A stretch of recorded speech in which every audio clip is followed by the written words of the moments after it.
इन अमहुमुल खालिकून, ये बड़ी शानदार आयत है। इसमें अल्लाह ताला ने एक सवाल उठाया है और जवाब दिया नहीं है। अजीब बात है ना कि सवाल उठाया और जवाब नहीं दिया। बाज़ सवालात ऐसे होते हैं उनका जवाब इतना वाज़े होता है कि वो जवाब देने की ज़रूरत नहीं होती। जैसे आप किसी को कहते हैं कि भाई ये काम कर लो, अब वो आपसे बहस कर रहा है कि ये काम क्यों करूं और काम बहुत वाज़े है, तो आप उससे कहते हैं भाई क्या मैं पागल हूं, कहते हैं ना। तो मतलब ये कि जब मैं एक काम की इतनी ताकीद कर रहा हूं, इतना समझा रहा हूं, तो कोई तो हिकमत होगी ना उसमें। तो क्या मैं पागल हूं, क्या मैं बेवकूफ़ हूं, क्या आप बहरे हो, क्या आप अंधे हो, इस तरह की लोग बात करते हैं ना कि सुनाई नहीं दे रहा। कुछ सवालात ऐसे होते हैं कि वो सवाल किया जाता है, उसका जवाब नहीं दिया जाता, ये बताने के लिए कि ये सवाल इतना वाज़े है कि इसके जवाब की ज़रूरत नहीं है। मैं जब जुमला अधूरा छोड़ूंगा ना, तो आपने उसको मुकम्मल करना है, ताकि मैं ये समझूं कि आप मेरे साथ हैं, बात सुन रहे हैं। ये ऐसा सवाल है, अम खुलिक़ू मिन गैरि शैइन अम हुमुल खालिकून, क्या तुम खुद से बने हो या तुमने खुद अपने आप को बनाया है। दो सवाल अल्लाह ने किए एक सेंटेंस में। क्या तुम खुद से बने हो या तुमने खुद अपने आप को, मैंने कहा था ना जुमला मुकम्मल करना पड़ेगा, बनाया, ताकि मैं तुम बेदार हैं, जाग रहे हैं माशाल्लाह। खुद से बने हो या तुमने अपने आप को खुद बनाया है। बस ये सवाल दे के अल्लाह ने छोड़ दिया, इस पर गौर करते रहो। ये ऐसा अजीब सवाल है कि इसके जवाब दर जवाब दर जवाब में आप जाएंगे ना, जब जवाब देंगे तो एक और सवाल खड़ा होगा, फिर जवाब देंगे तो एक और सवाल होगा, फिर जवाब देंगे तो एक और सवाल होगा। वो इतने सवालात हैं, उनका जवाब देते देते आपको सीधा रास्ता मिल जाएगा कि सीधा रास्ता है क्या। असल में दुनिया में कुछ सवालात ऐसे हैं कि जो उठाए ही नहीं जाते। वो कोई किताब ऐसी नहीं है जिसने उसको मौजू बनाया हो।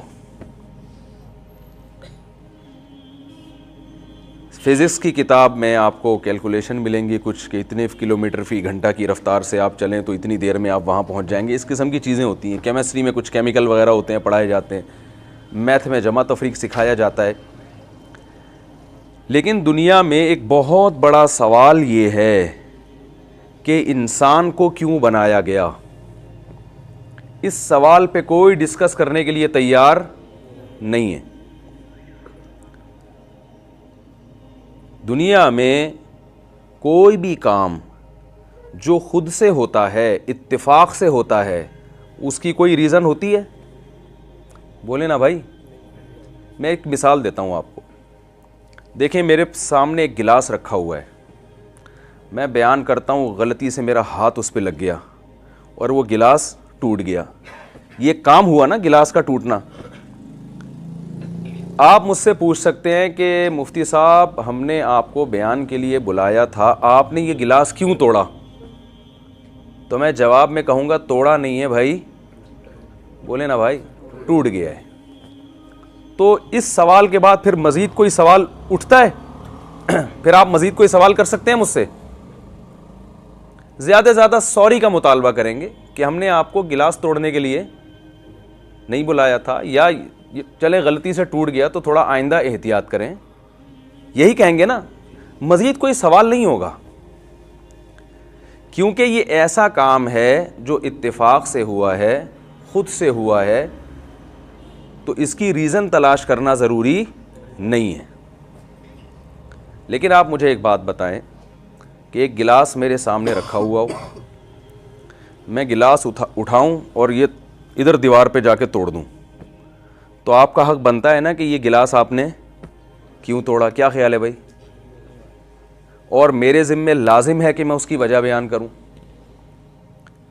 अगर आप मुझसे पूछते हैं कि मुफ्ती साहब आपने ये गिलास क्यों तोड़ा, तो मैं जवाब में कहूं कि वैसे ही, तो आप फ़ौरन बयान से भाग जाएंगे, भाई ये इनको तो किसी नफ्सियाती हॉस्पिटल में ले गए जाओ, ये बयान करते फिर रहे हैं, इनको तो खुद दिमागी तवाज़ुन ठीक नहीं है, ऐसे ही उठा के गिलास तोड़ दिया, तो हो सकता है ऐसे ही उठा के किसी की गला दबा दें। ये बाद में हम पूछें भाई इनका गला क्यों दबाया, बोले वैसे ही।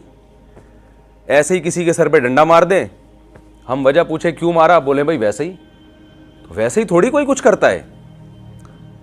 जिसमें भी जर्रा बराबर हिकमत होगी, जर्रा बराबर अकल होगी, वो वैसे ही कोई काम नहीं करता।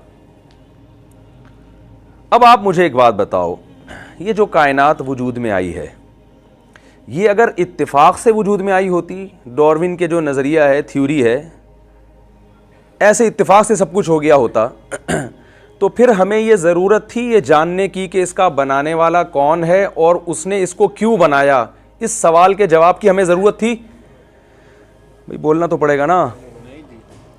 इस सवाल के जवाब की हमें ज़रूरत थी कि क्यों बनाया। भाई बन गई, एक हादसा हुआ, नतीजा, हादसे के नतीजे में वजूद में आ गई वो, तो हम फिर आगे जाते ही नहीं। तभी जो डार्विन के हामी हैं वो ये कहते हैं भाई ऐसा ही हो गया, तब क्या जन्नत क्या जहन्नम क्यों बने, बस लाइफ को एंजॉय करो, मज़े करो, 4 दिन की ज़िंदगी है, कोफ्त से क्या फ़ायदा। अकबर इलाहाबादी का शेर सुना है ना आप लोगों ने। उन्होंने अपने बच्चे को ख़त लिखा था, वो बच्चा बड़ा मॉडर्न हो गया था, तो उन्होंने अपने बच्चे को ख़त लिखा, छोड़ लिटरेचर अपनी हिस्ट्री को भूल जा, शेख व मस्जिद से ताल्लुक़ क़ता कर, स्कूल जा, 4 दिन की ज़िंदगी है, कोफ्त से क्या फ़ायदा, खा डबल रोटी कलर की कर खुशी से भूल जा। तो फिर तो लाइफ को बस एंजॉय करना चाहिए ना। तभी गोरे कहते हैं बस एंजॉय करो लाइफ को। लेकिन अगर ये कायनात इत्तिफाक से नहीं बनी, इसे किसी ने बनाया है, तो आप बताओ, मैं अगर एक मामूली सा काम करता हूं, एक गिलास तोड़ता हूं, तो मेरे जिम्मे लाजिम है कि इसकी वजह पेश करूं, वरना ये पागल होने की अलामत होगी। तो खालिक़े कायनात जिसने हमें बनाया, वो ऐसे ही कोई काम कर सकता है, पूरी कायनात बना डाली उसने, और उसकी कोई रीजन ना हो, वजह ना हो, वैसे ही ये मुमकिन है? भाई अगर मुमकिन है तो बताइए। तो अगर ये कायनात इत्तिफाक से वजूद में आई है, तो इसकी कोई रीज़न, इसकी रीज़न में जाना, इसके बारे में गौर करना, ये हमारे ज़िम्मे लाजिम नहीं है। लेकिन अगर इसको बाकायदा बनाया गया है, खुद से नहीं हुई है, तो फिर इसकी कोई वजह होगी, वो तलाश करना हमारे ज़िम्मे है। अब हम इस सवाल की तरफ आते हैं कि ये खुद से बनी है या किसी ने इसको बनाया है। तो याद रखें, जो काम, जब कोई काम इत्तिफाक से होता है ना, तो उसमें मैनेजमेंट नहीं होती, बल्कि पहले से जो नज़्म व ज़ब्त है वो भी तबाह व बर्बाद हो जाता है। मैं समझा पा रहा हूं अपनी बात? इसकी मिसाल ऐसे है, इत्तिफाक से फैक्ट्रियों में आग लगती है, इत्तिफाक से लगती है ना, वो तार टूटी और वो आग लगी, वो सब तबाह व बर्बाद हो जाता है। कभी आपने ऐसे देखा कि इत्तिफाक से बिजली की तार गिरी, उससे आग लगी, वो आग गई जाके चूल्हे में, और चूल्हे में एक बिरयानी पक के तैयार हो गई आपके सामने, है भाई? इत्तिफाक से आग लगी, यानी ऑस्ट्रेलिया के जंगलों में भी इत्तिफाक से आग लग गई ना, वो दरख्तों की रगड़ से कहते हैं लग जाती है आग। तो इत्तिफाक से जो आग लगी, तो वहां जो भैंसे और हिरन घूम रहे थे, उनके कबाब बन के आपके सामने आ गए, बेहतरीन, आपको पकाने की जरूरत ही नहीं पड़ी। बताओ, दुनिया में कोई एक इत्तिफाक भी ऐसा कभी हुआ है कि इत्तिफाक से ये हुआ हो तो उसके नतीजे में इतनी अच्छी चीज वजूद में आ गई हो? जापान के साइंसदान रोबोट बनाते हैं ना, तो रोबोट बाज दफा बेचारा खराब हो जाता है इत्तिफाक से। बना कभी है इत्तिफाक से? बोलो ना भाई। तो ये डार्विन ने ऐसा कोई नजरिया क्यों नहीं पेश किया कि ये जो बेजान रोबोट है, ना जो हंसता है, ना देखता है, ना सुनता है, ना कोई चीज खुद से पकड़ सकता है, ना उसमें सलाहियत है, ना जिंदगी है, वो करोड़ों अरबों साल कोई लोहा पिघला था और तरक्की करते करते करते पूरा एक रोबोट की शक्ल में वजूद में आ गया। अगर डार्विन कोई ऐसा नजरिया पेश करता तो लोग मान लेते? मेरा ख्याल है आप लोग मान लेते। तो फिर बोले ना, नहीं मानते। भाई बेजान चीज वजूद में नहीं आ सकती, जानदार कहां से आ सकती है वजूद में? जान, हयात को तो अब तक डिफाइन नहीं किया जा सका है कि ये हयात होती क्या चीज है, जिंदगी नाम किस चीज का है। तो इत्तेफाक से जो चीजें वजूद में आती हैं, उनमें मैनेजमेंट नहीं होती, इंतजाम नहीं होता, संवरी भी नहीं होती, बल्कि संवरी हुई जो चीजें संवर चुकी हैं, इत्तिफाकी हादसात के नतीजे में वो चीज़ें तबाह हो जाती हैं।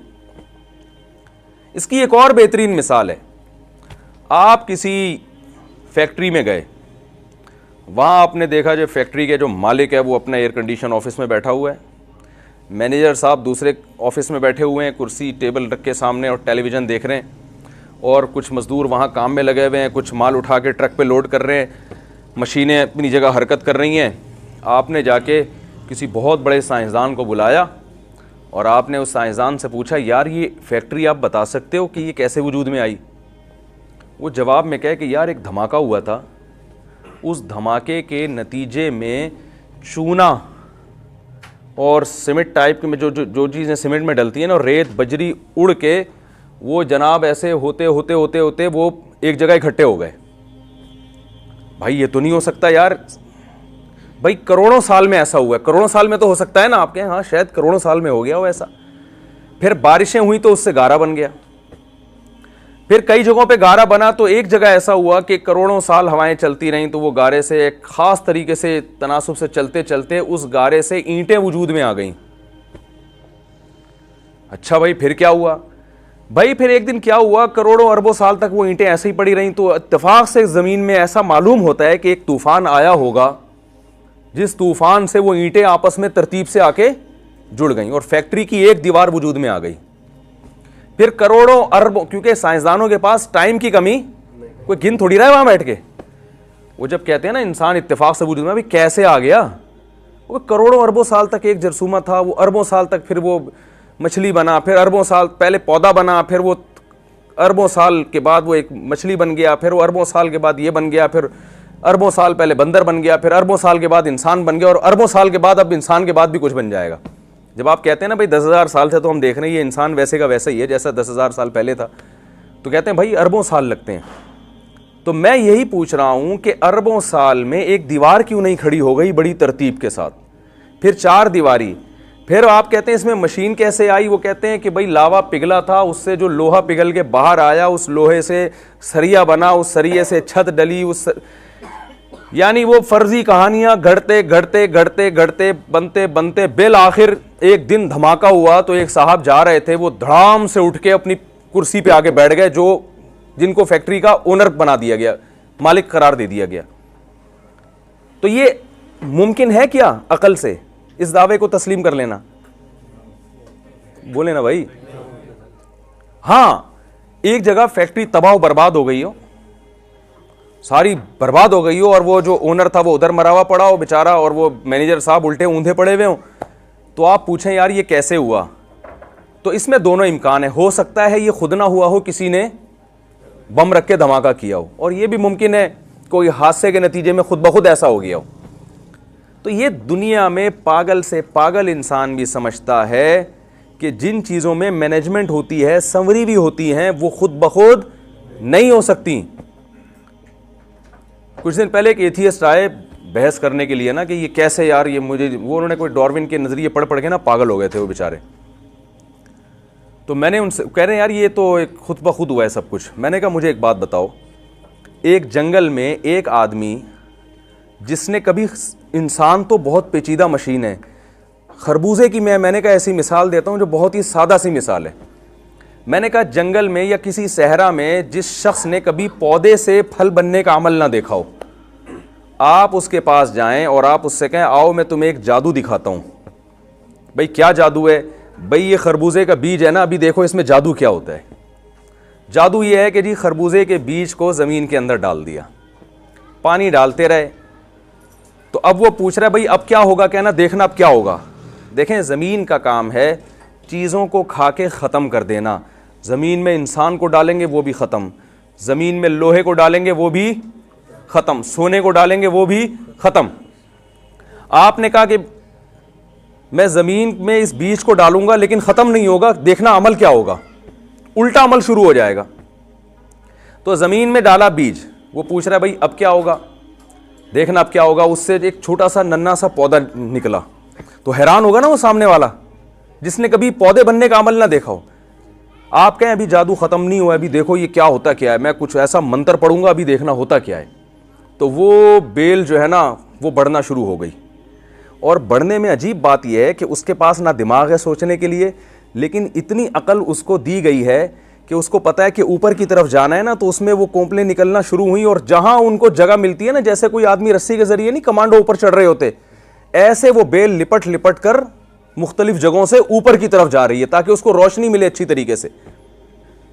तो ये जो सहरा में रहने वाला आदमी इस जादू से हैरान होगा कि नहीं होगा?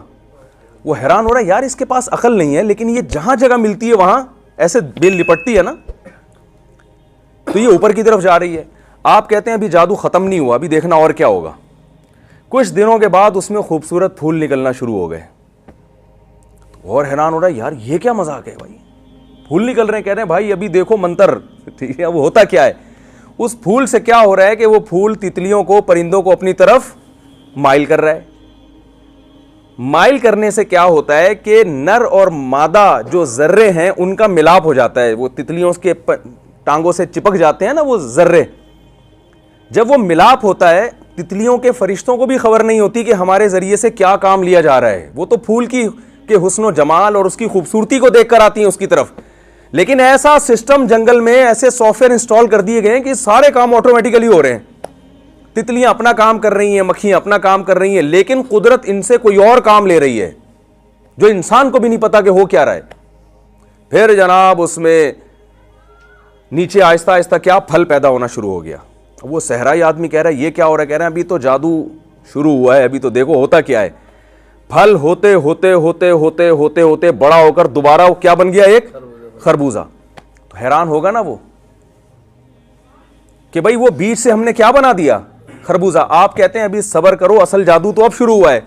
जब खरबूजे को काटा तो जो बीज बोया था उस जैसे सैकड़ों बीज उसके अंदर दोबारा। ये जो साइकिल है, सर्कल है, क्या इत्तेफाक से वजूद में आ सकता है? ये दुनिया में इससे बड़ा कोई पागल खुदा की कसम पैदा नहीं हुआ जो कहे कि चीजें घूम के दोबारा अपनी असल हालत में इससे अच्छे अंदाज में आ जाएं। और फिर जो बीज पैदा हुआ उसमें से हर बीज में ऐसे करोड़ों खरबूजे पैदा करने की सलाहियत, वो सॉफ्टवेयर उसमें इंस्टॉल हुए हुए हैं और हर खरबूजे में फिर ऐसे सैकड़ों बीज होंगे।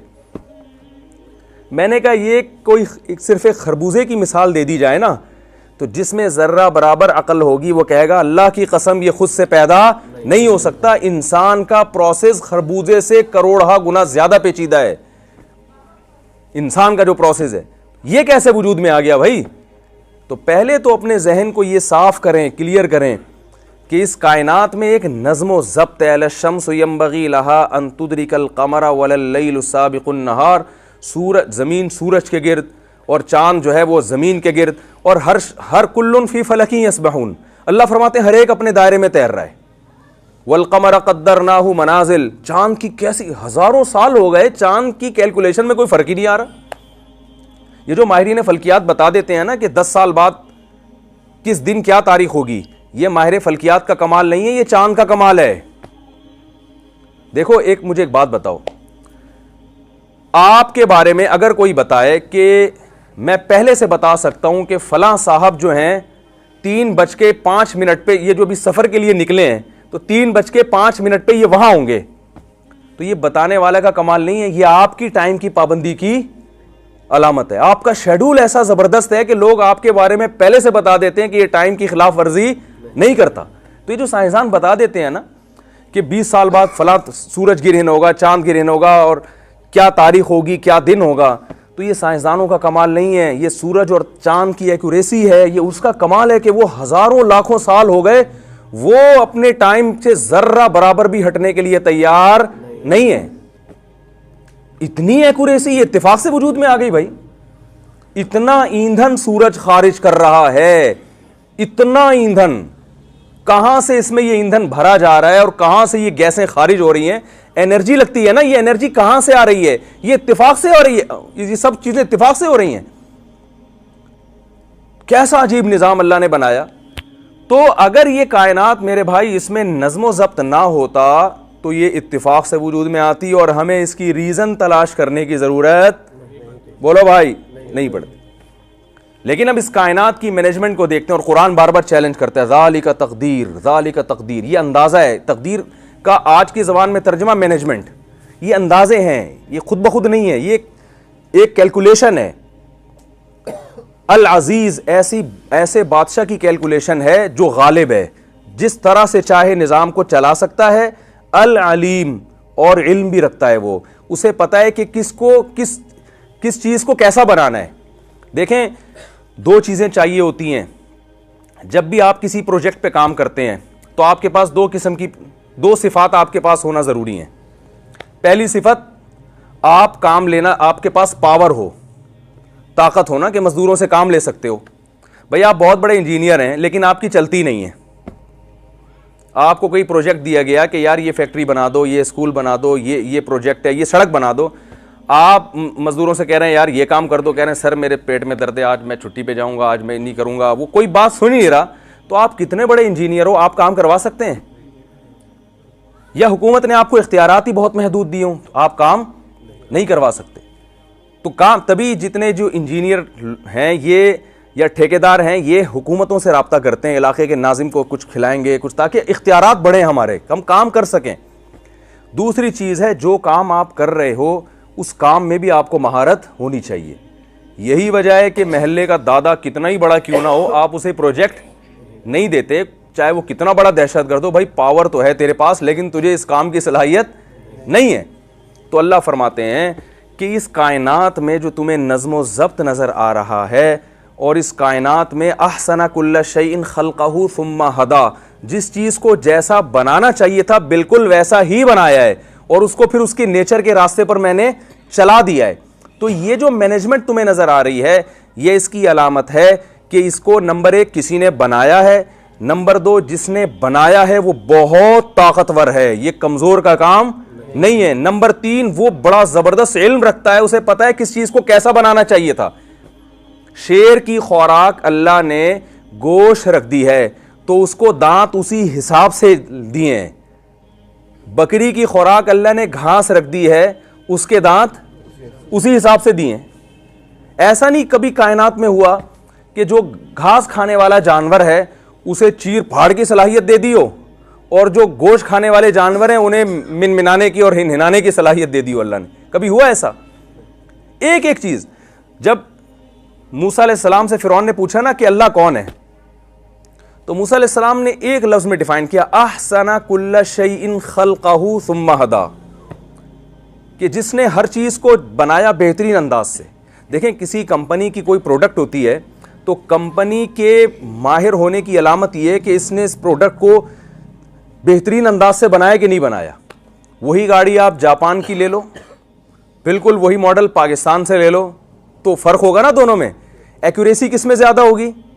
जापानी, जो जापान से मेड इन जापान है, तो वो ज्यादा अच्छा बनाते हैं। तो अल्लाह फरमाते हैं कि मैंने जिस चीज को जैसा बनाया उससे ज्यादा उस चीज को अच्छा बनाना मुमकिन था ही नहीं, नामुमकिन है। शेर में अल्लाह ने धाड़ रखी है, क्यों? गोश्त है ना उसकी खुराक, तो उसके लिए रोब भी चाहिए, क्योंकि गोश्त खाने के लिए उसको शिकार करना पड़ेगा, दहशतगर्दी कुछ ना कुछ उसको मिटानी पड़ेगी जंगल में। अगर अल्लाह उसको बकरी की तरह मिनमिनाने की सलाहियत दे देते तो आप क्या समझते हैं कि खुद लोमड़ियां उसके कदमों में आके गिरती, या हिरन उसके कदमों में आके गिरते, भाई आप हमें खा लें? क्या ऐसा मुमकिन है? बकरी को इसकी ज़रूरत नहीं थी धाड़ने की, दुम्बे को ज़रूरत नहीं थी, उसकी खुराक घास है। तो जिस चीज़ को आप देखते हैं ना, एक एक चीज़ को बिल्कुल उसी हिसाब से बनाया, हत्ता के परिंदों की चोंच और उसका डिज़ाइन, वो भी हर परिंदे का अलग है, एक जैसी चोंच नहीं है। जिस परिंदे को समंदर के गहराई में जाके शिकार करना है उसको लंबी चोंच दी है। जिस परिंदे को की खुराक ऐसी है कि उसको फलों को खाना है ना चीर के, तो उसको थोड़ा सा कर्व चोंच बना दी उसकी, ताकि उसको खोदने में कुरेदने में आसानी हो। हर चीज को, इस पे तो जितनी रिसर्च हो कम है। जिस चीज को जैसा बनाना चाहिए था बिल्कुल वैसा बनाया, और फिर सुम्मा हदा, उसको उसकी नेचर के रास्ते पर चला दिया। अब आप देखें, बकरी का बच्चा पैदा होता है, पैदा होते ही थनों की तरफ लपकता है वो, क्योंकि अब उसकी जरूरत क्या है? दूध पीना। तो मां को अल्लाह ने बोलने की सलाहियत नहीं दी है, तो बच्चे में पैदा होते ही ना उसे दुनिया का कुछ नहीं पता, लेकिन उसे यह पता है कि मेरी खुराक कहाँ मिलेगी और वो मेरे हलक में कैसे उतरेगी। तो ये भाई खुद ब खुद ये चीज़ें नहीं हो सकती। हमारे जामिअत रशीद में जब ये डिजिटल कैमरे की तहकीक हो रही थी ना, तो मुख्तलिफ इसके माहिरीन को बुलाया गया जो डिजिटल कैमरे को बहुत अच्छी तरह उन्होंने पढ़ा है। तो उन्हीं माहिरीन में से एक आए, उन्होंने हमें बताया कि ये जो डिजिटल कैमरा तस्वीर बनाता है, ये इंसानी आँख को साइंसदानों ने कॉपी किया है। जैसे मैं भी आपको देख रहा हूँ ना, तो आँख के पर्दे पे आपकी तस्वीर बन रही है, रोशनी की लहरें टकरा के आएंगी, आँख के पर्दे पे जाएंगी और पीछे वो बरकी लहरों में तब्दील होंगी, और वो लहरें फिर दिमाग जो है ना, पीछे कुछ ऐसे आलात लगे, उन लहरों को रिवर्स करके दोबारा रोशनी की लहरों में लेकर आएगा वो, और फिर उल्टी तस्वीर बनेगी, दिमाग उसको फिर क्या करेगा, सीधा कर देगा। उन्होंने कहा कि ये जो डिजिटल कैमरा है ये साइंसदानों की ईजाद नहीं है, ये आँख को उन्होंने कॉपी किया है। समझ में आ रही है बात? आँख को उन्होंने क्या किया है, कॉपी। कि आँख कैसे बनाती है, तो बिल्कुल वही चीज़ उन्होंने यानी वो शीशों को उसी लिहाज से एडजस्ट किया, और उसी तरह वो लहरें रोशनी की टकरा के जाती हैं और फिर वो रेडियाई लहरों में तब्दील होती हैं, फिर वो पीछे जाके रिवर्स, पूरा कह रहे हैं 100% आँख की कॉपी है ये। लेकिन आँख जैसा अब भी नहीं बन सका। और आँख में एक अजीब बात यह है कि डिजिटल कैमरे में एक लेंस होता है, आँख कितनी है, 2। इसको एडजस्ट करना और ज्यादा मुश्किल काम है, क्योंकि जरा सा इन 2 पुतलियों का फासला मिलीमीटर में भी कम हो गया ना, या बढ़ गया, तो आपको 1 के 2 नजर आना शुरू हो जाएंगे। तो उसको मां के पेट में, मां रोटी खा रही है भाई, गोश्त खा रही है, अंडे खा रही है, दूध पी रही है, उससे बच्चे की आंखें बन रही हैं, और ऐसे बेहतरीन तरीके से खोपड़ी में उनको फिट किया जा रहा है, एडजस्ट किया जा रहा है कि उन 2 पुतलियों का फासला ऐसे तनासुब के साथ रखा जा रहा है कि जितना फासला होना चाहिए उसमें मिलीमीटर का 1000वां हिस्सा भी फर्क नहीं आ रहा, और उनको ऐसा फिट कर दिया है कि सारी जिंदगी वो फासला तब्दील नहीं होता। ऐसा उसको एल्फी से जोड़ दिया, समत बॉन्ड से जोड़ दिया, ये स्क्रू टाइट कर दिए कि ये हिले नहीं है, क्योंकि ये जरा सा हिला तो इसको फिर पूरी दुनिया हिलती हुई नजर आएगी। फिर तो मैं लतीफ़ा सुनाता हूं ना, एक डॉक्टर के पास एक साहब गए और कहने लगे, डॉक्टर साहब मुझे 1 के 2 नजर आते हैं, मैं क्या करूं? डॉक्टर साहब ने कहा, आप चारों को ये बीमारी है? उनको कितने नजर आ रहे थे? 1 के 4 नजर आ रहे थे, तो उनका थोड़ा सा ज्यादा फासला हो गया होगा। तो आप मुझे बताओ कि 2 ईंटों को तरतीब से लगाना ये इतना मुश्किल नहीं है जितना दोनों आंखें दिमाग में तरतीब से फिट करना। तो 2 ईंटें कभी इत्तेफाक से नहीं लगी होंगी, ये 2 आंखें कैसे फिट हो गई? बात बताओ कि कॉपी आसान होती है या ओरिजिनल? देखो चाइना कॉपी बनाता है ना, सैमसंग की दर्जनों कॉपियां उसने मार्केट में फेंकी हुई हैं। उस सैमसंग के जो कैमरा है, जो कॉपी है, उसके बारे में कोई अगर ये कहे कि ये करोड़ों साल से इत्तेफाक से वजूद में आ गया, ये मान लोगे? तो जब वो नहीं मानोगे तो जो ओरिजिनल है वो कहां से आ जाएगा? तो अब मुझे एक बात बताओ, ये जो डिजिटल कैमरा है ये इंसानी आंख की कॉपी है, तो ओरिजिनल क्या हुआ? ओरिजिनल कैमरा कौन सा है भाई? बोलें तो सही ना, इंसानी आंख ओरिजिनल है। तो आप मुझे बताओ जो कॉपी किया हुआ कैमरा है उसके बारे में अगर डार्विनियन नजरिया पेश करता कि अरबों खरबों साल में शीशे मीशे आपस में इत्तेफाक से जुड़ गए और पिघल के रेत शीशा बना और यूं एडजस्ट हो गए और इत्तेफाक से ही बैटरी आके ठा करके उसमें लग गई और वो वीडियो बनना शुरू हो गई, कोई मानेगा दुनिया में? उसको तो नहीं मानेंगे। और जिस कैमरे की कॉपी करके बनाया गया है, जो मां के पेट में बन रहा है, रोटी खा के बन रहा है, दूध पी के बन रहा है, कोई ग्लासेस इस्तेमाल नहीं हो रहे उसमें। अजीब बात है ना। देखे, मां पहले रोटी खाती है, खून बनता है सिर्फ, जैसे ही बच्चा पेट में आया अब मां रोटी खाएगी तो बच्चे का जिगर भी बनेगा, दिल भी बनेगा, उसी रोटी से दिमाग भी बनेगा, फेफड़े भी बनेंगे और हर चीज बनती है। और इधर बच्चा बाहर आया तो अब कुछ भी नहीं बनेगा सिवाय दूध के। अब बच्चे का उसी रोटी में कैसे करिश्मे रख दिए भाई उसने। जब चाहता है उस रोटी से बच्चे की आंख बनाता है, जब चाहता है उस रोटी से बच्चे के बाल बना देता है, जब चाहता है उस रोटी से नाखून बना देता है, जब चाहता है उससे हड्डियां बना देता है, और जब जरूरत नहीं रहती तो अब बच्चे के लिए दूध बनाता है और दूध बना के उसको मां की छातियों में पहुंचा देता है। और बच्चा जब पैदा होता है, कुरान कहता है ला तालमून शैया, तुम्हें कुछ भी नहीं पता होता जब तुम पैदा हुए हो, लेकिन उसे यह पता चल जाता है कि दूध कहां से मिलेगा और कैसे मेरे हलक में उतरेगा। फौरन बच्चा पैदा होता ही मां की छातियों की तरफ लपकता है वो। ओ भाई, ये इत्तेफाक से नहीं हो सकता। अब मैं आपको एक बात कहता हूं कि साइंसदान डिजिटल कैमरे के बारे में तो नहीं कहते कि ये इत्तेफाक से वजूद में आया है, लेकिन अपने बारे में कह देते हैं कि हम इत्तेफाक से वजूद में आए हैं। वजह पता है क्या है इसकी? वजह है भाई? नहीं मालूम ना। इसकी वजह यह है कि इसके खालिक वो खुद हैं। समझ रहे हैं?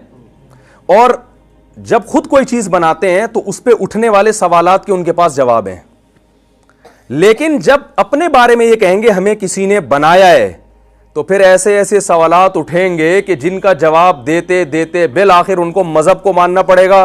मजहब को मानने के नतीजे में उलमा को मानना पड़ेगा, पैगंबरों को मानना पड़ेगा। पैगंबरों को मानने के नतीजे में शराब हराम हो जाएगी, जिना हराम हो जाएगा, नाइट क्लब हराम हो जाएगा, शिर्क हराम हो जाएगा। और ये जो उन्होंने एक पूरी दुनिया में जो एक तूफान बेहयाई का खड़ा हुआ है, सूद हराम हो जाएगा। वो सारी चीज, नमाज फर्ज हो जाएगी, हज फर्ज हो जाएगा, ज़कात फर्ज हो जाएगी, और माँ बाप को ओल्ड होम में जमा कराना हराम हो जाएगा, और बीवी पर शौहर की इताअत वाजिब हो जाएगी, और शौहर पर बीवी का खर्चा वाजिब हो जाएगा, और नज़र की हिफाजत फर्ज हो जाएगी, और जो है ना गरीबों का खाना। ये इतने सारे वो चीज़ें स्टेप बाय स्टेप मानना पड़ेगा कि नतीजा ये निकलेगा कि आखिर में उनको मजहब की ज़रूरत को मानना पड़ जाएगा। और इससे इंसान क्या करता है? जान छुड़ाता है। क्योंकि इंसान की अय्याशी में जो सबसे बड़ी रुकावट है, मजबूत रुकावट, वो क्या है? मजहब है। हर अय्याशी को हलाल करने के लिए आपके पास दलील मौजूद है, मजहब का जवाब किसी के पास नहीं होता। कोई जिना करना चाहे दलील दे सकता है, मैं अपनी स्ट्रेस को खत्म करने के लिए कर रहा हूं, लड़की भी राजी है, मैं भी राजी हूं, इससे मुआशरे में कोई नुकसान नहीं हो रहा, किसी को क्या तकलीफ है, भाई हम दोनों राजी हैं, कर रहे हैं, तो क्या मसला है? तो आप अकली दलाइल से उसका जवाब दे सकते हैं, भाई जब मैं जुल्म भी नहीं कर रहा, वो भी राजी है, उसको भी वो, और डॉक्टर तो और आप रिपोर्ट पेश कर देंगे, भाई अगर आप अपनी शहवत को कुचलते रहोगे, दबाते रहोगे, स्ट्रेस में चले जाओगे, आप डिप्रेशन के मरीज बन जाओगे। कोई बात नहीं, अगर जाके नाइट क्लब में थोड़ा बहुत पी ली और थोड़ा बहुत इंजॉय कर लिया, इससे स्ट्रेस खत्म होती है, डिप्रेशन खत्म होती है। दलाइल की दुनिया में आप इसका जवाब नहीं दे सकते। मजहब रोकता है, भाई हराम है, बस जब हराम है तो अब मजहब अगर सही है तो उसका रोकना भी क्या है? बोलो ना भाई। और साइंस की डिक्शनरी में मजहब के लिए जगह नहीं है। किसी लेबोरेटरी में कभी टेस्ट हुआ कि मूसा अलैहिस्सलाम सच्चे नबी थे या नहीं थे? बोलो भाई, कभी टेस्ट हुआ कि नबी सल्लल्लाहु अलैहि वसल्लम के बारे में भाई रिसर्च हो रही है कि वाकई आखिरी नबी थे या नहीं थे? वो कहते हैं मजहब को हटाओ, मादी जिंदगी पे बहस होगी। तो बात यह है कि अगर इंसान के खालिक को फर्ज कर लिया जाए तो फिर बहुत सारे सवालात खड़े होते हैं। वो सवालात कुरान ने उठाए हैं। अल्लाह को पता था ये सवाल फिजिक्स की किताबों में नहीं होगा, क्योंकि इंसान ये किताबें लिखेगा ना, ये इस किस्म के सवालात मार्केट में लाएगा ही नहीं है। अरे मार्केट में वही चीज लाई जाती है ना जो बिकती है, जिसका आपको फायदा हो। भाई आप मार्केट में किसी दूसरे की प्रोडक्ट लेकर आएंगे? बोलो ना भाई, आपकी बहुत बड़ी दुकान है और आपका एक ब्रांड है, आप जे डॉट के कपड़े बेच रहे हैं वहां बैठ के भाई आपका अपना एक ब्रांड है। तो मार्केट में तो इंसान की कोशिश होती है दूसरे की प्रोडक्ट को साइड पे लगाए, अपनी लाए, क्योंकि वो मार्केट में बैठा इसलिए। तो जो ख्वाहिशात नफसानिया के गुलाम हैं जो लोग, वो जो किताबें लिखेंगे उसमें अल्लाह के लिए कोई जगह नहीं होगी। तो ये जो अल्लाह की बातें हैं, ये अल्लाह खुद अपने कलाम में करेगा। वो सवालात उठाएगा सारे इंसानों से, फिर उन सवालात के जवाब भी वो खुद देगा। तो इसलिए अल्लाह ने जो सवाल उठाया, अम खुलिक़ू मिन गैरि शैइन अम हुमुल खालिक़ून, खुद से बने हो या किसी ने बनाया है। ये सवाल कह के अल्लाह ने छोड़ दिया। ये सवाल कह के जवाब पता है क्यों नहीं दिया? इसलिए कि अल्लाह ये बताना चाह रहे हैं कि कभी इस सवाल पे भी गौर कर लो, बस बाकी तुम्हारी मर्जी कि तुम्हारे जहन में जवाब आता है या नहीं आता, ये तुम्हारी हेडेक है। क़यामत में हम हुज्जत ताम कर देंगे कि हमने तुमसे एक सवाल किया था, तुम्हारी नज़र में वो सवाल अगर गैर अहम था तो ठीक है, छोड़ देना चाहिए था, और अगर अहम था तो उसके बारे में गौर क्यों नहीं किया? गैर अहम था तो उसके गैर अहम होने की क्या दलील है? अहम था तो अहमियत मानने के बावजूद उसके जवाब में क्यों नहीं गए? तो ये अल्लाह ने अपने बंदों पर हुज्जत को तमाम कर दिया। तो जाहिर है कि दोनों बातें गलत हैं। ना तो खुद से बन सकते हैं, क्योंकि खुद से चीज़ें बनती नहीं हैं, बनी हुई चीज़ें बिगड़ती हैं। समझ रहे हैं ना?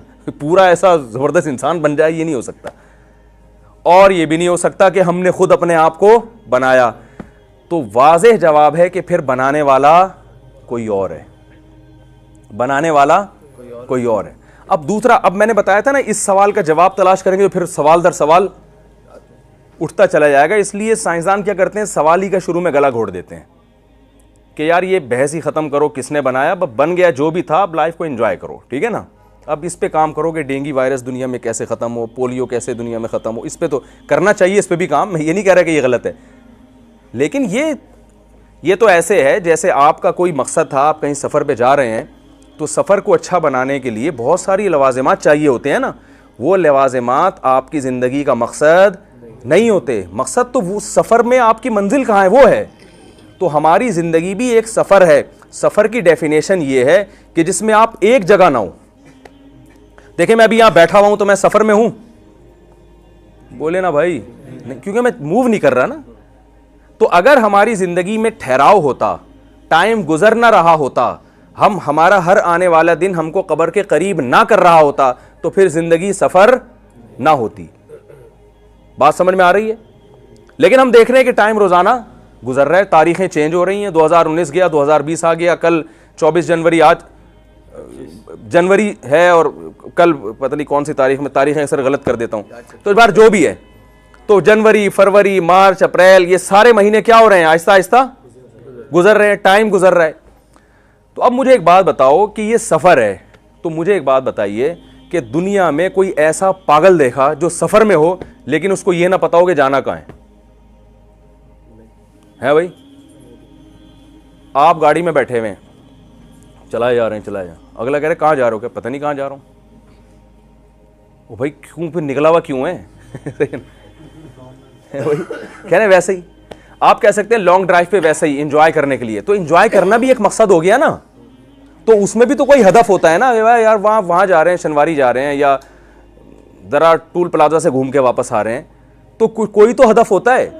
हाँ, रास्ते में आप कभी सर में दर्द हो रहा है तो चाय पीने की तरफ चले जाओगे, तबीयत ख़राब हो गई तो आप कहोगे चलो यार रास्ते से 2 गोली पैनाडोल भी ले लें।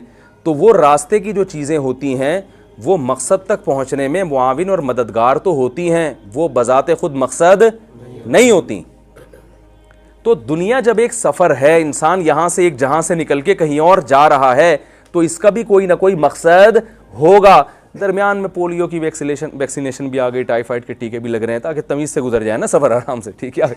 तो इसके लिए ज़ाहिर है कुछ लोग डॉक्टर भी बनेंगे और फिर पैसा भी कमाना है, बिजनेस भी करना है, तो तमीज़ आदमी ज़ाहिर है जब सफ़र करता है तो उसको गाड़ी भी तो चाहिए ना, सीट भी अच्छी चाहिए, तो इसके लिए पैसा भी कमा लेता है वो कि यार अच्छी गाड़ी में सफ़र करूँ, गधा गाड़ी पर ना जाऊँ, मैं पैदल ना जाऊँ। तो हमने क्या किया कि ये जो लवाज़िमात थे इनको क्या बना लिया, मकसद, और सफ़र का पता ही नहीं कि जा किधर रहे हैं। अपने आप ही क्यों नहीं पता, हर चीज का पता है कि ये क्यों है, अपना नहीं पता कि मैं क्यों हूं। दुनिया में उससे बड़ा बेवकूफ कोई होगा जिसको अपने कपड़ों का पता है कि ये क्यों बने, अपने जूतों का पता है कि ये क्यों बने, अपने चश्मे का पता है कि ये क्यों वजूद में आया, और अपने दांतों का पता है कि ये क्यों वजूद में आए चबाने के लिए, नाक का पता है कि ये सांस लेने के लिए, अपनी जात का नहीं पता है कि मुझे क्यों बनाया। जैसे वो था ना, मुझे क्यों निकाला ठीक है, उनको ये नहीं पता था मुझे क्यों निकाला, तो उन पर इतना ताज्जुब नहीं है, ताज्जुब हम पर है कि हमें क्यों नहीं अभी तक दुनिया से निकाला, अल्लाह ने पैदा क्यों किया है। ये बड़ा अहम सवाल है। तो अब दूसरा सवाल जो कुरान ने उठाया, पहला सवाल क्या, हम खुलिक़ू मिन गैरि शैइन अम हुमुल खालिक़ून, खुद से बने हो किसी ने बनाया है। अब सारी जिंदगी टकरे मारते रहे, इसका अल्लाह ने जवाब नहीं दिया। जवाब वाज़ेह है कि भाई ना हमने खुद से बनाया ना हम इत्तेफाक से बने, ऐसा हो नहीं सकता, कोई तीसरी ज़ात है जिसने हमें बनाया। अब दूसरा सवाल कुरान ने उठाया है कि उसने बेमकसद बनाया या किसी मकसद से बनाया है। बेमकसद, पहला सवाल का तो जवाब ही नहीं दिया ना, वो तो बहुत ही वाज़ेह था। दूसरे का अल्लाह ने जगह जवाब दिया, वमा खलक़नस समावाति वल अर्द वमा बैनहुमा लाइबीन।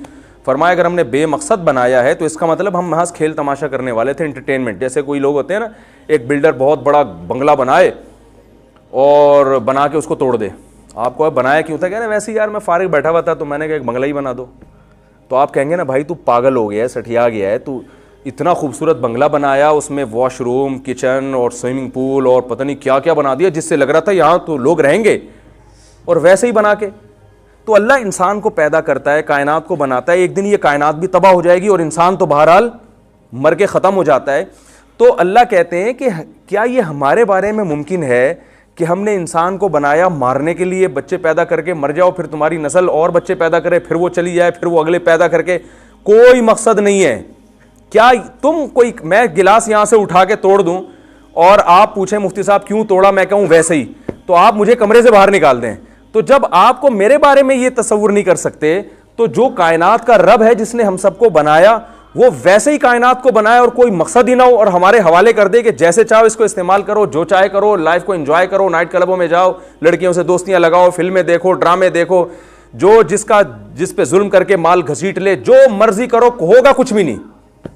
मैंने वैसे ही बनाया, जिसकी लाठी उसकी भैंस, और मैं बस इंजॉय कर रहा हूं, मैं कायनात को देख रहा हूं हो क्या रहा है। तो अल्लाह फरमाते हैं कि ज़ालिका ज़न्नुल्लज़ीना कफ़रू, ये उन लोगों का गुमान है जो काफिर हैं। फ़वैलुल लिल काफ़िरीन मिनन नार, और जो मेरे बारे में ये गुमान रखते हैं उनके लिए जहन्नम की आग है। इतना बड़ा ताना मुझे दिया उन्होंने। तो भाई वैसे ही नहीं बनाया। अब सवाल पैदा होता है, जब किसी मकसद से बनाया है तो वो मकसद है क्या?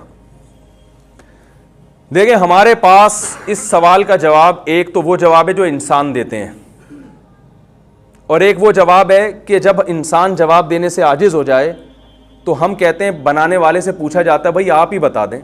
देखो, किसी देहाती के पास कोई मशीन आए, बड़ी ज़बरदस्त मोबाइल आया, जिसने कभी मोबाइल ना देखा हो, वो यूं ही करके देखता रहेगा ना, यार ये क्या भला है यार। आप उससे पूछते हैं कि तुम बता सकते हो इस मोबाइल को क्यों बनाया गया? कोई साइंसदान ने ना मोबाइल ईजाद करके किसी देहाती के हाथ में पकड़ा दिया कि ज़रा गौर करो ये क्यों बनाया। वो इधर उधर घुमाएगा उसको। आपको पता है, जब पहली दफ़ा कहते हैं किसी गाँव में गाड़ी आई ना, तो लोग घास फूस लेके उसके पास आ गए थे। ये बड़ा मशहूर वाक़या, पता नहीं सही है गलत है, लेकिन मुमकिन है कि यार ये कोई गाय टाइप की कोई चीज़ है, इसके टायर हैं, तो शायद ये खाएगी पिएगी। तो आपके समझ, वो गंवार की समझ में नहीं आएगा। वो यकीनन आजिज़ आके पूछेगा, भाई जिसने बनाया है उससे पूछा जाएगा कि ये क्यों बनाया गया। वो बताएगा, भाई जैसे आप बाइक ख़रीदते हैं, गाड़ी ख़रीदते हैं, तो उस पर लिखा होता है कि ये बाइक पे लिखा होता है 2 आदमियों को बिठा के ले जाने के लिए। हमने पूरी चिंची लगा के उसके पीछे 25 आदमियों को बिठा दिया होता है ना। जापान की कुछ कंपनियां यहाँ बंद हो गई बाइकों की। मैंने एक साहब से पूछा, यार वो पहले तो बड़ी अच्छी अच्छी बाइकें आया करती थी, वो जापान अब क्यों नहीं भेजा? उन्होंने कहा, वो जापान की जो बाइकें को लोगों ने पीछे चिंची लगा के जब से चलाया है ना, तो जापान ये गम बर्दाश्त नहीं कर सका। जापान ये गम बर्दाश्त नहीं कर सका, क्योंकि वो कह रहे जिस मकसद के लिए मैंने बनाया है, वो कह रहे मुझे ऑर्डर देते मैं इस मकसद के लिए अलग से कोई चिंची बना देता ना। आपने जो बाइक 2 आदमियों को बिठाने के लिए 25 आदमी बिठा के ले जा रहे हैं। हमारे यहाँ तो कैलकुलेशन करते हैं ना। एक चिंची वाले से मैंने पूछा, यार ये तुमने सुजुकी बाइक यहाँ लगा दी है, पूरी पीछे इतने लोग, ये इसका इंजन तबाह नहीं हो जाएगा? कहते हैं होता है। कह रहे हम कैलकुलेशन करते हैं, 1 महीने में इंजन बैठ गया तो इंजन पे इतना खर्चा आ रहा है, अर्निंग इतनी हो रही है, तो बैठ जाए इंजन, हमने क्या करना है? तो बड़ा अच्छा जवाब था उसका, भाई हमने तो पैसे कमाने हैं ना, इंजन बैठे या जो मर्जी बैठे, बचत तो हो रही है। तो अब अल्लाह ने सवाल उठाया कि तुम्हें बनाया क्यों है? तो खुदा की कसम हमारे पास इस सवाल का जवाब नहीं है, क्योंकि हमसे पूछ के थोड़ी बनाया अल्लाह ने कि हम बताते अल्लाह हमें इसलिए बना। तभी चूंकि हमारे पास इसका सही जवाब नहीं है, इसलिए गलत जवाबों के पीछे पड़े हुए।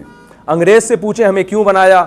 इंटरटेनमेंट के लिए बनाया, लाइफ को एंजॉय करने के लिए बनाया। अदाकारों से पूछे ना आप, खिलाड़ियों से, अदाकारों से पूछें, भाई माजरत के साथ इन्होंने तो वो, इनको तो मकसद समझ में आ गया भाई सईद अनवर को, इसलिए इन्होंने जो है वो माशाल्लाह छोड़ दिया, समझ गए। मैं बड़ा खिलाफ हूँ क्रिकेट के। वजह उसकी ये कि जो मैं बात कर रहा हूँ ना, जो मेरी क्या बात है, कुरान की बात है, इसमें जो चीज़ बहुत बड़ी रुकावट है ना, वो खेलों का में इन्हिमाक। देखिए, फतवे की रूह से हर चीज़ नाजायज़ नहीं होती। फतवा तो एक लगा बंदा उसूल ज़ाब्ते का नाम है, लेकिन कुछ चीज़ें इस्लाम के मिजाज के बिल्कुल अगेंस्ट होती हैं।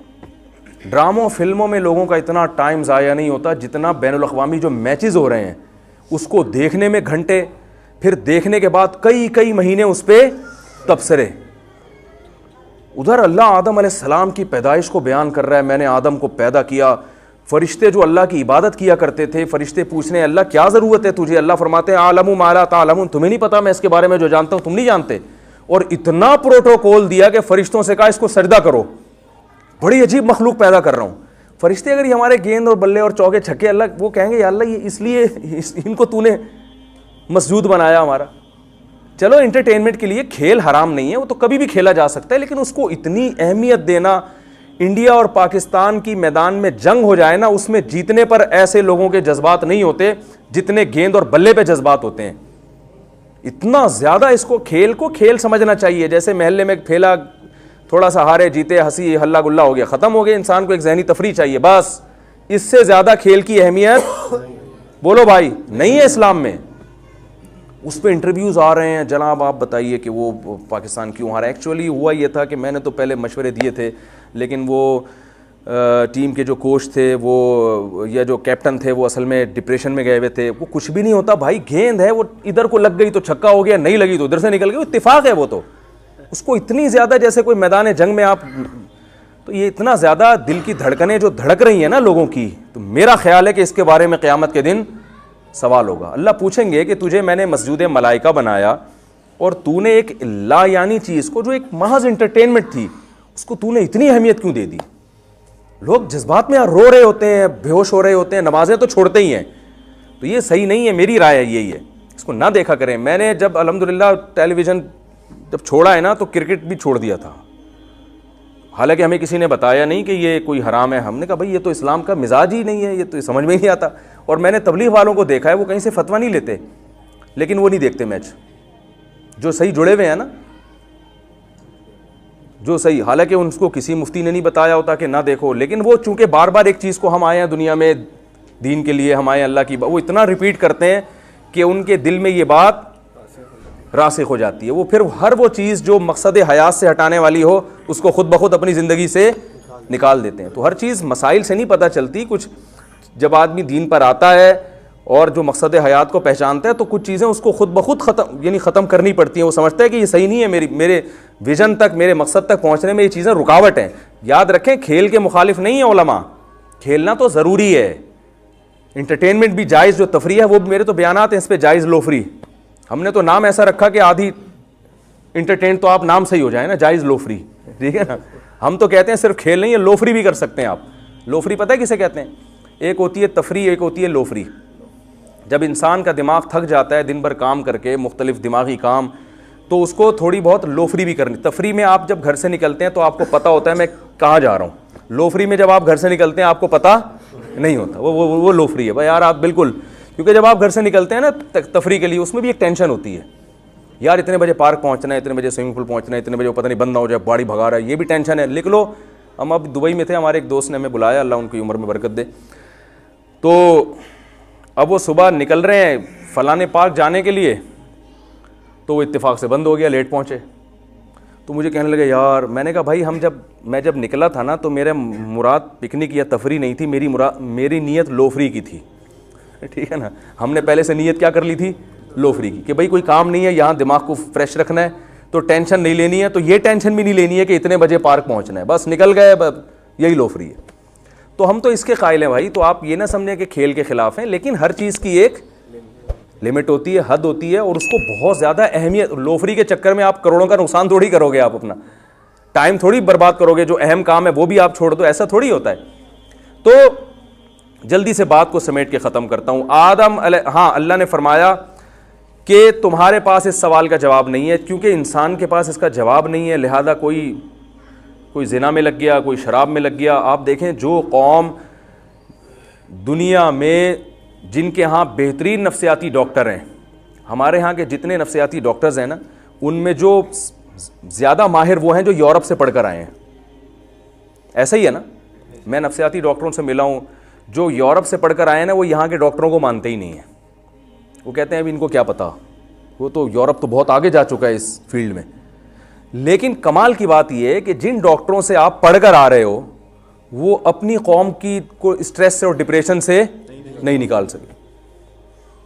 सबसे ज़्यादा खुदकुशियाँ उनके यहाँ हो रही हैं, सबसे ज़्यादा डिप्रेशन की गोलियाँ वो खा रहे हैं, सबसे ज़्यादा खुदकुशियाँ उनके यहाँ हो रही हैं। पहले तो मैं मजाक समझता था, मुझे एक साहब ने बताया, और कि मैं नाम नहीं लूँगा किसी कंट्री का, उन्होंने बताया कि इतनी खुदकुशियाँ हो रही हैं कि बाकायदा वेबसाइट्स बन चुकी हैं, क्योंकि जिस चीज़ की डिमांड होती है ना, तो लोग वो उसी को बिज़नेस बना लेते हैं। तो अब खुदकुशी करने वाले इतने हो गए कि इंटरनेट पे बहुत से लोगों ने इसको बिज़नेस बना लिया है कि क्या आप मरना चाहते हैं? अगर आपका जवाब जी में है, तो हमारे पास आपको मारने के दर्ज झेल बेहतरीन तरीके हैं। इज्तिमाई सतह पे मरना चाहते हैं आप जैसे और भी कुछ टेंशन ज़दा लोग हैं, तो उसका भी एक अलग से इंतज़ाम है। और अगर आप अकेले मरना चाहते हैं और गारंटी के साथ मरेंगे आप। आप बताओ यार, वो कौमें, आपको पता है दुनिया में, नाम नहीं लेना चाहता, आजकल मेरे बाहर सफ़र भी हो रहे हैं तो बाज़ दफ़ा ख़तरा होता है कि वो कहेंगे हम उधर तो हमारे बारे में ये बोल रहा था, अब वीज़ा लेने आ गया है। तो ऐसे ऐसे मुल्क जो टेंशन फ्री हैं, लेकिन उन्हीं में सबसे ज़्यादा टेंशन है। वजह क्या है कि जो चीज़ जिसके लिए बनी होती है, अगर आप उसको उसके अलावा किसी और काम में लगाओगे तो ये फितरत से बगावत है या नहीं है? और नेचर से जब आप बगावत करते हो तो कभी भी सुकून नहीं मिलता। देखो शेर जो है ना, जंगल का बादशाह, उसे चिड़ियाघर में जंगल वाला माहौल देना पड़ता है, एयर कंडीशन और सोफे लगा के उसको सुकून नहीं मिलेगा। अब आपने चिड़ियाघर से जू में आप शेर लेकर आ गए, आपने कहा यार वहाँ बेचारा ऐसे ही पड़ा रहता था, कांटे भी लग सकते थे, यहाँ कारपेट बिछा के सोफ़ा और LED भी लगा दिया आपने, डॉक्यूमेंट्री भी लगा दी सही है ना, और जनाब वो एयर कंडीशन रूम, तो शेर तो थोड़े दिनों में मर जाएगा ना, पागल हो जाएगा वो। तो बिल्कुल इसी तरीके से इंसान की भी एक नेचर है। वो नेचर क्या है? फितरत अल्लाहिल्लती फतरन्नास अलैहा। अल्लाह फरमाते हैं ये वो फितरत है जिस पर अल्लाह ने इंसान को पैदा किया है। वो नेचर इस्लाम के अलावा कुछ और नहीं है। तो ये उससे हटेगा तो लाजिमन डिप्रेशन में जाएगा, स्ट्रेस में जाएगा, खुदकुशियां करेगा। ये तो मुशाहिदे पर मबनी एक हकीकत है, क्योंकि सफर में जब पता ही नहीं है कि मंजिल क्या है, वो उसी चाय के खोखे को मंजिल बना रहा है। कभी जनाब वो गोले गंडे वाला नजर आया तो वहां उतर के गोला गंडा खाना शुरू कर दिया, यही मेरी मंजिल है। वो सारी जिंदगी ये गैर मुस्लिम बेचारे मंजिल तलाश करने में गुजार देते हैं। तो अल्लाह ने सवाल उठाया कि क्यों पैदा किया। इस क्यों का हमारे पास जवाब नहीं है, क्योंकि क्यों का जवाब वही दे सकता है जिसने बनाया है। तो अल्लाह फरमाते आओ हम बताते हैं हमने तुम्हें क्यों बनाया। पहले अल्लाह ने पूरी कायनात की वजह बताई कि मैंने पूरी कायनात को क्यों बनाया। एक आयत ऐसी जामे अल्लाह ने नाजिल की, फरमाया वसख्खर लकुम मा फिस समावाति व मा फिल अर्दी जमीअम मिन्हु। क्या अजीब मुबालगा इस आयत में। फरमाया जो कुछ आसमानों में, जो कुछ ज़मीनों में, जमीअन तमाम का तमाम। हालांकि जब अल्लाह ने कह दिया जो कुछ आसमानों में तो तमाम हो गया ना, फिर जो कुछ ज़मीन में तो भी तमाम हो गया, फिर जमीअन तमाम का तमाम। तो मैं हैरान होता था इतनी ताकीदें अल्लाह ने क्यों लगाई हैं। इसका जवाब एक दिन जहन में आया कि अगर एक चीज़ भी इस कायनात में ऐसी हो गई ना जिसकी अल्लाह ने पैदाइश की रीज़न नहीं बयान की, तो ये इल्ज़ाम किस पर है? अल्लाह पर, कि अल्लाह तूने फलां चीज़ बिला वजह पैदा कर दी। तो अल्लाह कह रहे एक चीज़ भी नहीं, एक ज़र्रा भी नहीं, जो कुछ आसमानों में, जो कुछ ज़मीनों में, पूरा मुकम्मल, एक चीज़ भी मुस्तस्ना नहीं है इससे। सख्खरा लकुम, तुम्हारे लिए बनाया है। किसके लिए? इंसान के लिए, इंसान और जिन्नात। तो पूरी कायनात का मकसद तो अल्लाह ने दो लफ्जों में बयान कर दिया। और हमें नजर भी आ रहा है, समंदर से कितने टनों मन मछलियां हम निकाल लेते हैं, उनसे जीने का हक छीन लेते हैं। समंदर की मछलियों ने कभी एहतजाज किया है भाई? बकरा जब दो दांत का होता है, खुद तो सारी जिंदगी याशी करते रहते हैं, अभी जब बेचारा जवान हुआ, जवानी की दहलीज पे कदम रखा, बदनजरी भी नहीं करने देते हैं और फौरन काट के क्या कर देते हैं? खा जाते हैं। सवाल पैदा होता है ना भाई, ये भी तो एक मखलूक है। मुमकिन है कोई कहे भाई ये जानवर पर, बाज लोग कहते हैं कि जानवर को काटना जुल्म है क्योंकि ये इंसान अपनी खिदमत क्यों ले रहा है। तो भाई अगर काटना जुल्म है तो फिर जानवर पे सवारी करना भी जुल्म है, जानवर पे बोझ लादना भी जुल्म है। गधे से परमिशन थोड़ी ली जाती है कि हम आप पे बैठ के जाएं, घोड़े से परमिशन थोड़ी ली जाती है, वो तो बैठ जाते हैं। बल्कि घोड़ा तो सरकश होता है, उसको सुधारना पड़ता है, मार पीट के उसको काबू में लाना पड़ता है, तो फिर ये भी जुल्म है। लेकिन अगर ये जुल्म नहीं है, इसलिए इसका क्यों जवाब इसका ये कि भाई ये घोड़ा गधे किसके लिए पैदा किया अल्लाह ने? हमारे लिए। तो फिर काट के खाना भी जुल्म नहीं है। तो हमारे लिए का मतलब है अल्लाह ने फरमाया जिस तरह से चाहो फायदा उठाओ। ये पूरी कायनात बनी किसके लिए है? तुम्हारे लिए। अगर ये जवाब गलत है तो भाई इसके मुकाबले में कोई दूसरा जवाब लेकर आओ। दूसरा जवाब, बाज दफा किसी के दावे की बेहतरीन दलील ये होती है कि अगर ये दावा गलत है तो सही दावा पेश कर दो। भाई आप समझ रहे हैं कि नहीं समझ रहे? भाई मैं आपसे कहता हूं आपने मेरे 1 लाख रुपए खाए हैं, आप कहते नहीं 1 लाख नहीं खाए, आप कहते हैं फिर बता दो कितने खाए हैं, कह रहे पता नहीं कितने खाए हैं। तो फिर अदालत मेरी बात मानेगी ना, या तो तुम कोई फिगर बताओ भाई, 1 लाख नहीं 1.5 लाख बोलो, 2 लाख बोलो। आप खुद भी कोई दावा नहीं कर सक रहे तो फिर मुद्दई के दावे को माना जाता है। तो अल्लाह फरमा रहे हैं कि अगर मेरा ये दावा गलत है तो फिर तुम बता दो क्यों पैदा किया। भाई सारी कायनात किसके लिए बनाई मेरे भाई? इसमें कुछ इश्कालात होंगे कि भाई ये तो इस कायनात में तो नुकसानदेह चीज़ें भी हैं, वो एक अलग टॉपिक है कि कोई चीज़ कायनात में बेकार नहीं है।